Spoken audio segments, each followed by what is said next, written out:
Saludos. El experimento que se va a discutir ahora es solubilidad como función de temperatura y calor diferencial de disolución. El objetivo de este experimento es determinar la solubilidad de ácido oxálico en agua. Se va a trabajar variando la temperatura de una solución sobresaturada de agua con ácido oxálico, y al variar la temperatura de esta solución se va entonces a cuantificar la concentración de ácido oxálico en la solución, y utilizando estos valores experimentalmente determinados se va a poder calcular el calor diferencial de disolución. El calor diferencial de disolución es el calor absorbido cuando un mol de sólido es disuelto en una solución que está prácticamente saturada. Para poder entonces trabajar con este experimento se necesita conocer cómo se relaciona el equilibrio a este diseño experimental, y específicamente se van a repasar los conceptos de potencial químico y actividad. Y entonces se va a utilizar una ecuación de Van Hoff para poder determinar el calor diferencial de disolución, relacionando entonces la actividad, el potencial químico y el equilibrio al calor diferencial de disolución. Finalmente vamos a discutir cómo se puede utilizar la ecuación de Van Hoff para determinar el calor diferencial de disolución saturada y poder comparar los valores experimentales con valores reportados en la literatura. Ahora, la solución con la que nosotros vamos a estar trabajando de ácido oxálico en agua es una solución sobresaturada, es decir, es una solución que tenemos saturada con soluto en exceso precipitado en el fondo de la solución. Un ejemplo clásico de una solución sobresaturada viene siendo azúcar en el café. Cuando se echa mucho azúcar al café caliente y este se agita, si se echa demasiado azúcar, el azúcar se va a precipitar al fondo de la taza por más que uno lo menee. Eso entonces viene siendo una solución sobresaturada, y con algo semejante, con el análogo con ácido oxálico, es que vamos a trabajar en este experimento. Para poder entender entonces el equilibrio en el que se encuentra esta solución, se necesita revisar lo que implica en términos de potenciales químicos. Para que una solución sobresaturada se encuentre en equilibrio, el potencial químico del soluto puro, es decir, el precipitado, debe ser igual al potencial químico del soluto disuelto, es decir, el ácido oxálico en la solución, en fase acuosa. Esto entonces es lo que nosotros tenemos aquí representado en esta ecuación. El potencial químico del soluto sólido tiene que ser igual al potencial químico del soluto disuelto de la solución saturada. Se puede reescribir este lado de la ecuación como se muestra en la ecuación número 1. El soluto sólido y el soluto disuelto, como ya les mencioné, se encuentran en equilibrio, y como se encuentra en equilibrio se puede describir su relación mediante una constante de equilibrio. Lo que esta constante de equilibrio representa físicamente es la tasa a la cual el soluto que está sólido precipitado se disuelve en la solución acuosa, comparado con la tasa a la cual el soluto disuelto en la solución se precipita y se vuelve sólido en esta solución sobresaturada. La constante de equilibrio se escribe en términos de actividad de nuestro soluto. La actividad, en el caso de la muestra con la que nosotros estamos trabajando, es 1 para nuestro sólido, es decir, nuestro soluto precipitado, porque este soluto precipitado se encuentra en su estado estándar. Es decir, para que esté en su estado estándar necesita estar sólido a una temperatura y presión dada. Como A es 1, la actividad es 1, se puede reescribir la constante de equilibrio de esta forma, como se muestra en la ecuación número 2. La actividad entonces se puede simplificar al producto del cociente de actividad y la concentración de nuestro soluto. Ahora, la concentración se puede utilizar tanto en molaridad, molalidad o fracción molar. En nuestro caso, nosotros utilizamos la molalidad porque la molalidad es una medida que se mantiene constante a pesar de cambios en temperatura de la solución. Sin embargo, la molaridad es una cantidad que varía con la temperatura de la solución, ya que a mayores temperaturas el volumen de una solución puede aumentar. Y nosotros en este diseño experimental estamos trabajando con una solución cuya temperatura se varía. Ahora bien, en equilibrio, la constante de equilibrio depende de la temperatura y de la presión. En nuestro diseño experimental nosotros estamos trabajando con presión constante. Por lo tanto, nuestra constante de equilibrio dependería solamente de la temperatura, presión constante. Utilizando la ecuación de Van Hoff, la constante de equilibrio se puede relacionar a la temperatura de esta forma, como se muestra en la ecuación 3, utilizando entonces la temperatura de la solución y la entalpía de disolución. Utilizando la ecuación 2 que les mostré en la diapositiva pasada, se puede reescribir la ecuación 3 de esta forma. Esta ecuación se puede simplificar, como veremos ahora. Ahora bien, a condiciones experimentales nosotros observamos que el coeficiente de actividad se mantiene constante a condición de saturación. Eso hace que este término en corchetes tienda a 1. ¿Por qué? Porque al esto ser constante, tiende a 1 y el logaritmo natural de 1 es 0. Por lo tanto, este término entre paréntesis se convierte en 0. Como desaparece, lo único que permanece es este cociente, así que todo en corchetes tiende a 1. Esta expresión que podemos observar aquí entonces se simplifica a la ecuación 4. La ecuación 4 entonces nos muestra que la derivada o la pendiente de una gráfica del logaritmo natural de la molaridad versus el recíproco de la temperatura nos va a indicar el calor diferencial de disolución. Y la relación que se va a observar va a ser que la pendiente es igual al calor diferencial de disolución dividido entre negativo R. La gráfica que le va a resultar de los datos experimentales puede tener una forma semejante a esta y va a tener un fit que no va a ser lineal. Más bien, este fit sería polinomial. Puede ser un fit cuadrático o puede ser un fit cúbico. Vamos a discutir esto más adelante en la sección de cálculos. Pero sencillamente, una vez que usted prepare esta gráfica y le haga un análisis utilizando Excel, le prepare el fit, la ecuación que va a poder describir mejor el comportamiento de la gráfica, usted va a esperar que sea cuadrática o cúbica. Usted puede controlar eso.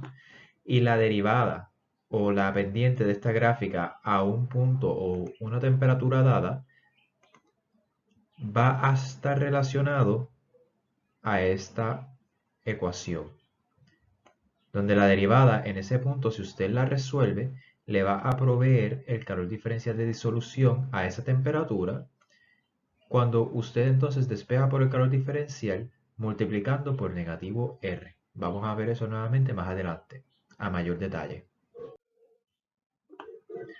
El procedimiento para este experimento es bastante sencillo y consta de unos pocos pasos que son sumamente importantes. El primero, se necesita valorar hidróxido de sodio con ácido clorhídrico utilizando fenolftaleína como indicador. Como nosotros estamos intentando cuantificar ácido oxálico, nosotros necesitamos titularlo para poder hacer un análisis cuantitativo. Sin embargo, como el hidróxido de sodio no es un estándar primario, este por su parte necesita ser valorado con ácido clorhídrico. Esta valoración por lo general se suele hacer 2 veces para poder entonces promediar la concentración del hidróxido de sodio y asegurarse de que tiene un valor tanto exacto como preciso.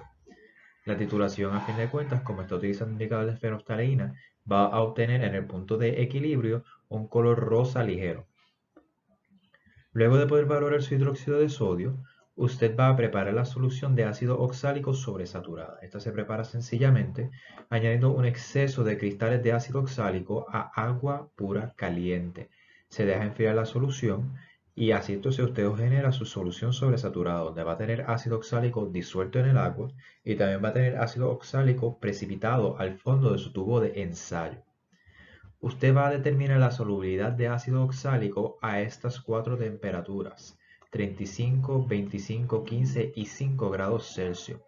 Cuando hablamos de determinar la solubilidad de ácido oxálico, sencillamente es tomar la muestra de ácido oxálico y titularla con hidróxido de sodio para poder cuantificar el ácido oxálico disuelto en esa muestra a cada una de estas 4 temperaturas. Este es el montaje experimental que usted hubiera utilizado en el laboratorio si pudiera hacer el experimento. Sencillamente tiene un tubo de ensayo con la solución de ácido oxálico sobresaturada y un termómetro para poder determinar la temperatura de análisis. También tiene un baño de agua que usted utiliza para variar la temperatura de su solución, controlarla y mantenerla constante durante su cuantificación. El procedimiento consta de tomar una muestra de la solución de ácido oxálico sobresaturada a una temperatura, digamos 35 grados, con una pipeta y la distribuye en 2 matraces que ya han sido previamente pesados. Las muestras van a ser de 5 mililitros. Estos matraces necesitan estar previamente pesados para que una vez usted los pese nuevamente con su muestra, usted pueda sacar la diferencia entre el matraz vacío y el matraz con solución y así entonces obtiene el peso de su solución. Una vez usted pesa sus botellas y ya usted haya sacado la diferencia entre el peso de la botella con solución y sin solución, ya ha determinado entonces la masa de la solución que usted tiene por cada matraz. Usted le echa un poco de agua a sus matraces para poder entonces diluir cualquier ácido oxálico que se pudo haber precipitado, porque recuerde, está trabajando con una solución sobresaturada. Puede que parte de su soluto se precipite cuando usted está pesándolo, manipulándolo, moviéndolo en los matraces. Una vez que usted haya hecho esa distribución de los ácido oxálico en sus matraces y los haya pesado, usted titula cada uno de esos matraces, cada una de esas soluciones, utilizando hidróxido de sodio con fenolftaleína, como discutimos anteriormente. Usted entonces repite este procedimiento, el paso 4, para cada una de las temperaturas, 35 grados Celsius, 25, 15 y 5. Bien. Se muestran a continuación entonces los valores experimentales que usted necesita tener antes de salir del laboratorio para poder hacer el informe y los cálculos. En nuestro caso, estos valores se nos van a proveer la profesora por su website. Primero necesita la temperatura de la solución a la cual usted hizo cada uno de sus análisis para poder entonces preparar sus gráficas. Necesita la información que responde a la valoración del hidróxido de sodio utilizando el ácido clorhídrico. Necesita conocer y tener apuntada la concentración del ácido clorhídrico y el volumen de ácido clorhídrico utilizado en cada una de las 2 valoraciones que usted hizo. Luego usted necesita tener el material de la pesada, la información que corresponde a la masa de su envase solo y la masa del envase con solución. Recuerde que usted va a tener un par de esta información para cada temperatura. Así que usted va a tener entonces este par de valores 8 veces. 2 para cada temperatura porque usted está trabajando con 2 envases, 2 matraces a cada temperatura para determinar la molalidad de su solución de ácido oxálico. Finalmente, usted necesita los valores de su titulación, de la titulación que usted hizo con el ácido oxálico con cada una de sus muestras. Específicamente necesita el volumen inicial de hidróxido de sodio de la bureta antes de titular y el volumen de hidróxido de sodio final luego de titular su muestra. Usted, luego de determinar la diferencia entre estos dos valores, va a tener el volumen total utilizado de hidróxido de sodio para poder titular su muestra y así entonces usted va a poder determinar la molalidad del ácido oxálico en cada una de sus muestras. Usted entonces va a tener 8 de estos valores, de estas diferencias, 2 para cada temperatura. Los cálculos se centran entonces en determinar la concentración de hidróxido de sodio utilizando la titulación de ácido clorhídrico. Una vez que usted tiene estos datos, usted puede determinar la molalidad del ácido oxálico diluido para cada par de muestras para cada una de sus 4 temperaturas. Estos son los pasos que usted necesita seguir para poder entonces determinar la concentración de ácido oxálico en molal. Estos pasos son sumamente sencillos y de hecho usted ha hecho estos pasos antes cuando tomó su curso de química general. Yo no voy a indagar en ellos porque usted lo puede interpretar fácilmente al hacerle una lectura rapidita. Estos pasos se encuentran en la página 5 del folleto que describe este experimento, ya que este experimento no se encuentra en su manual de laboratorio de química física, se encuentra en línea en el blog de la profesora. Así que una vez que usted lea estos 5 pasos, va a poder determinar la molalidad del ácido oxálico para cada una de sus 8 soluciones. Una vez usted haya calculado las molaridades de cada una de sus muestras, podemos entrar a la carne del informe o del reporte, que se centra en las gráficas del logaritmo natural de la molaridad contra el recíproco de la temperatura. Cada una de sus gráficas, porque usted va a construir dos, ya mismo les explico, va a constar de 4 puntos o valores. De sus valores experimentales, usted sencillamente va a promediar cada par de datos para una temperatura dada, su molaridad. Sencillamente, usted cuando preparó sus muestras tenía 2 matraces para cada temperatura. Una vez usted calculó la molaridad de cada una de esas soluciones, la molaridad le debió haber dado suficientemente cercanas en valores porque son de la misma solución, a la misma temperatura. Esos dos valores, luego de la cuantificación, usted los promedia y así entonces termina con un solo valor de molaridad promedio por temperatura. Ese valor entonces usted lo grafica contra el recíproco de la temperatura. Y así entonces usted puede construir su gráfica que constaría de 4 puntos para los recíprocos de temperatura y el logaritmo natural de la molaridad. Esta gráfica a usted le va a hacer un fit polinomial utilizando Excel y eso entonces le va a proveer una curva que describe el comportamiento de los puntos. Este fit polinomial puede ser hecho a la potencia cúbica, como yo les muestro aquí en esta ecuación, o puede ser hecho a la potencia cuadrática, que sería básicamente esta misma ecuación, pero sin este término al cubo. Entonces esta es la ecuación general que seguiría su gráfica. Una vez usted haya preparado esta gráfica, usted va a preparar otra gráfica que grafique igualmente los valores del logaritmo natural de la molaridad contra el recíproco de la temperatura, pero esta se va a hacer con unos valores teóricos. Usted se va a conectar en línea y va a buscar manuales de química física que tengan valores ya estandarizados, que le digan, le reporten la solubilidad de ácido oxálico a distintas temperaturas. Usted va a tomar esos valores, los va a graficar al logaritmo natural de la molaridad versus el recíproco de la temperatura, y usted va a preparar la misma gráfica con el mismo fit que utilizó para sus valores experimentales, ya que utilizó un valor, una ecuación cuadrática para hacer el fit, pues entonces la ecuación de los valores teóricos necesita ser cuadrática. Si utilizó entonces un fit que fuera cúbico, pues entonces hace lo propio para su gráfica de valores teóricos. Si a usted se le hace sumamente imposible conseguir valores teóricos para poder hacer entonces esta gráfica de valores de literatura ya reportados, usted puede utilizar los valores que se encuentran en esta tabla a su derecha. Sin embargo, les encomiendo fuertemente y les recomiendo que busquen sus propios valores teóricos y que los reporten en sus referencias, la fuente de donde lo recibieron. Por último, usted va a determinar el calor diferencial de disolución a cada una de sus temperaturas para su gráfica experimental, de valores experimentales, y para su gráfica de valores teóricos.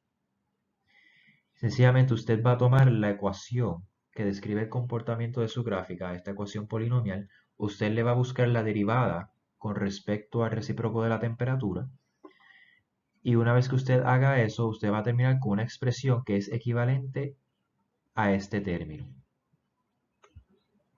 Esa expresión equivale matemáticamente a la razón entre el calor diferencial de disolución y el negativo de la constante ideal de gases.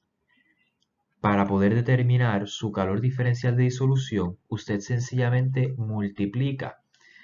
Bueno, primero resuelve la derivada del logaritmo natural de la molaridad contra el recíproco de la temperatura. Una vez que lo resuelve a un recíproco de temperatura, lo multiplica por negativo R, y así entonces usted va a obtener el calor diferencial de disolución. Este es el calor diferencial de disolución que usted va a calcular y me va a reportar cuando usted haga el informe o el reporte de este experimento. El calor diferencial de disolución usted lo va a determinar para cada una de las 4 temperaturas de su montaje experimental para sus valores experimentales. También lo va a hacer para las mismas 4 temperaturas, pero con su gráfica de valores de literatura. Aquí yo le muestro un ejemplo de cómo usted entonces puede obtener el calor diferencial de disolución. Usted empieza con el fit, ya sea cúbico o cuadrático, dependiendo de cuál haya escogido, y sencillamente deriva esta ecuación en términos del recíproco de la temperatura. Esta derivación es sumamente sencilla, y si usted empezó con una ecuación cúbica va a terminar con una derivada que está en términos cuadráticos.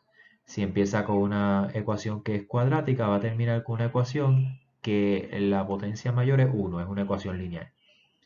Esta derivación entonces usted va a sustituir sus valores de temperatura, ya sea por ejemplo empezando con 35 grados, y una vez usted haga esa sustitución, usted multiplica este término, que va a ser un valor numérico, por el negativo de la constante de gases ideales. Ese valor entonces le va a proveer el calor diferencial de disolución. Usted va a hacer eso 3 veces más a las 3 temperaturas para sus valores experimentales, y con la otra ecuación que usted obtenga, el linear fit, el fit cuadrático o cúbico de sus valores de literatura, usted haga la derivación, va a obtener 4 valores más de calor diferencial de disolución a cada una de sus temperaturas que usted está cuestionando. El calor diferencial de disolución yo quiero que me lo reporten en julios sobre mol o en kilojulios sobre mol. Estos valores de disolución, de calor de disolución, usted me los va a reportar tabulados para sus valores de literatura y los valores experimentales a las diferentes temperaturas. Ya entonces, al hacer su discusión, usted va a tener que poder explicar cuáles son las diferencias entre los calores diferenciales de disolución que usted obtuvo entre los experimentales y los de literatura, por qué se podrían deber estas temperaturas, cuáles consideraciones se están tomando o no se están tomando en el diseño experimental que puedan hacer que estos valores difieran con los reportados en la literatura, qué es lo que significa el calor diferencial de disolución, y posibles mejoras que usted podría hacer a este experimento, otros posibles errores y aplicaciones al mundo verdadero sobre el conocimiento de calor diferencial de disolución, qué relación puede tener a otras variables termodinámicas, entre otros. Es su discusión, o sea que usted puede ponerse sumamente creativo, pero no me escriba disparate. Y pues entonces eso sería todo del experimento. Así que ya entonces para estas etapas usted necesita saber cuáles fueron los objetivos del experimento, por qué se quiere determinar el calor diferencial de disolución, cuál es la teoría que apoya los cálculos que nosotros hicimos en este experimento, entenderla, cómo se hacen las derivaciones, cuáles son los valores, cómo tiene que ver el potencial químico y la actividad química con el calor diferencial de la disolución. ¿Cómo se utiliza la ecuación de Van Hoff para poder determinar el calor diferencial de disolución en base a la concentración de ácido oxálico y el recíproco de la temperatura? Usted también va a tener que saber explicar cuál fue el procedimiento que se utilizó, por qué se hizo lo que se hizo, por qué se tuvo que valorar hidróxido de sodio, cuál fue el agente indicador que se utilizó, por ejemplo, por qué se necesita pesar el matraz antes y después de tomar la muestra. Necesita reconocer el montaje experimental como tal. Se usó un tubo de ensayo, un termómetro, un baño de agua. Necesita reconocer cuáles son los cálculos que se hicieron. Esto es lo más importante porque estos cálculos son los que va a venir en su evaluación final del laboratorio. Cuáles son los cálculos que se hicieron, cómo se llevan a cabo, cuáles son las unidades que se van a utilizar, cómo se puede derivar la ecuación, de cuántos puntos consta la gráfica. Va a necesitar saber cuáles son las diferencias, poder hacer comparaciones entre valores de literatura y valores obtenidos experimentalmente. Y ya, necesita también entonces poder indagar en cuanto a sus resultados experimentales, cuáles son las posibles aplicaciones de este conocimiento, reportarme el calor diferencial de disolución en julios por mol o kilojulios por mol. Poder determinar cuáles son los valores experimentales que usted va a obtener luego de que fuera a salir del laboratorio, cuáles son los valores más importantes que usted tiene cuando está ahí trabajando con el equipo y cómo entonces se pueden asimilar a los cálculos que usted está haciendo, cuál es la ruta lógica de poder determinar cada uno de sus valores y poder entonces repetir estos cálculos sin la necesidad del manual o del informe. Para que entonces usted lo pueda hacer cuando usted le toque hacer su examen. Y les recomiendo entonces que aunque una persona se enfoque en hacer los cálculos de los resultados y trabaje en la discusión, el otro compañero, si es que están trabajando en pareja, se les facilita. El otro compañero también los haga por su cuenta, aunque no los reporten en el informe, porque entonces así pueden tener la experiencia de hacer los cálculos y se le va a hacer mucho más sencillo cuando llegue el día del examen poder trabajar con ellos. Entonces, eso es todo por hoy. Le agradezco su atención, espero que no se haya dormido demasiado porque yo tengo una voz que es ligeramente suave y monótona. Le agradezco por su atención nuevamente y si tiene alguna duda, por favor no duden en contactarme a mi correo electrónico. Muchos saludos.